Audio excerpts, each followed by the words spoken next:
all the science and research shows that narrative is a more effective means of conveying newer complex information. It comes down to the way the human brain works. Hmm. If you read a white paper threat report, one part of your brain lights up. If you read it as told in a scenario, and it can be a true story or it can be a fictionalized story, four parts of your brain light up. Another value of narrative is narrative brings in emotion.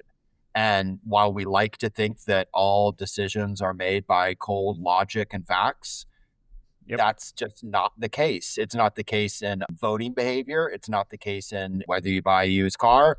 It's not the case in national security decisions. Indeed, when they've pulled transcripts from the cabinet of even decisions on when to use military force or not, emotions weighing in. And a big one for those of us working in corporate or government world is narrative is more likely to drive change. And I think this is so huge in bureaucracies in corporate and government world. Often strategies fail because of an internal bureaucratic insurgency. Hmm. The middle layer basically says, new strategy, sir, yes, sir.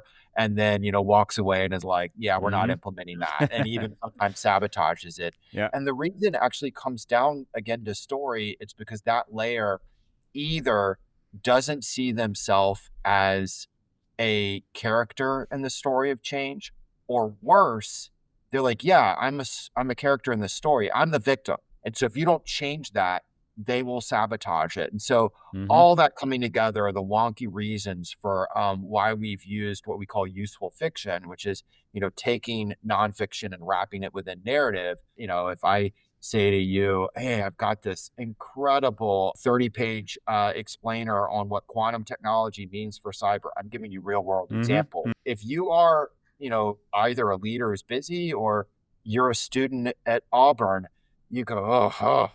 But if I say, hey, here's a story that helps explain cyber and it's a story about a commando mission hunting down a terrorist who's trying to sabotage the World Cup. But like a smoothie, you'll get the vitamins of how quantum works by reading it.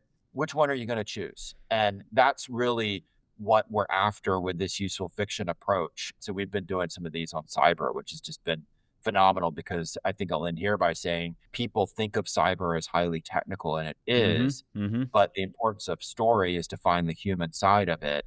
And that also goes back to all the issues that we need to, to drive organizational change or to Hmm. understand threats. It keeps coming back to the people. So there is story in cyber.